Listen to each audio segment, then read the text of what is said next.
You know the feeling. You're in a meeting that just will not end. You're waiting for that pot of water to boil. You glance at the clock, and the second hand, it seems to be mocking you, just moving in this agonizingly slow motion. We have all been there. Today, we're going to explore exactly why that happens and what it reveals about the incredible power of your own mind. So yeah, what is the deal here? Why does time seem to stretch and just completely warp when we are desperate for it to move faster? Is our brain playing some kind of cruel trick on us? Well, let's find out. And right off the bat, let me just say, no, you're not going crazy. This is a very real and actually a very fascinating psychological phenomenon. Your mind is the magician here, and we're about to peek behind the curtain. This experience is so universal, it actually has its own name, the watched clock paradox. And the key to unlocking this whole thing is understanding that there isn't just one type of time. There are two. See, first you've got clock time. That's the steady, reliable tick-tock of the universe. But then there's subjective time. That's the time as your brain experiences it. And that's where things get really interesting, because subjective time can stretch, it can shrink, and it can bend in the most incredible ways.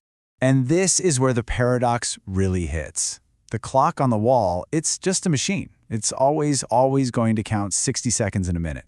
But your mind? Oh, your mind is a time-bending artist. It's totally capable of transforming those 60 seconds into what feels like an absolute eternity.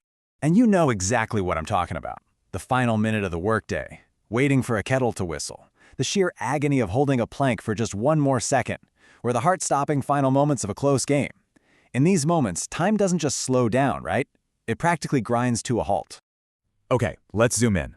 Way in. Just focus on a single, solitary second. Because in the hands of your mind, that one little tick of the clock can truly feel like an entire lifetime. So if the clock on the wall isn't the real culprit here, then what is? Well, the answer isn't out there. It's inside our own heads. Let's dive into the fascinating world of our internal clock. We've all done it. Glared at the clock, trying to will it to move faster.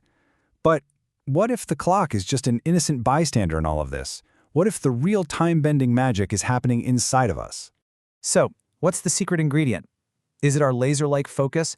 Are we just magnifying every single second like it's a cinematic slow-motion shot? Or is it our desperate anticipation? You know, our expectation for what's supposed to come next, turning the present moment into this frustrating waiting game. And we can't forget about our emotions.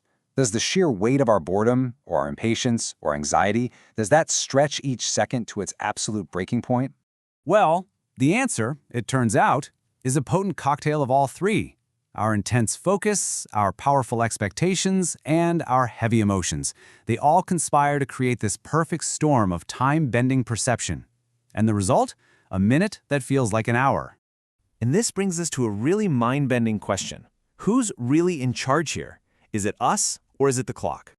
I mean, for our entire lives, we've basically been taught to believe that the clock is the ultimate authority on time, right?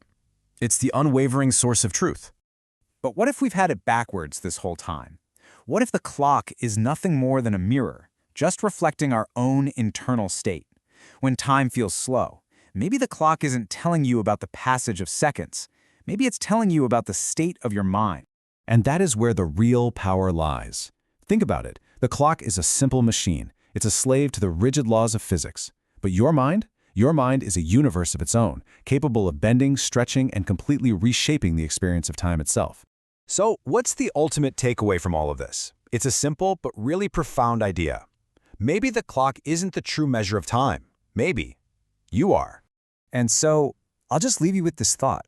If a simple shift in your attention can literally bend the fabric of your experience of time, what other incredible things is your mind capable of? What other realities might you be shaping, right now, without even realizing it?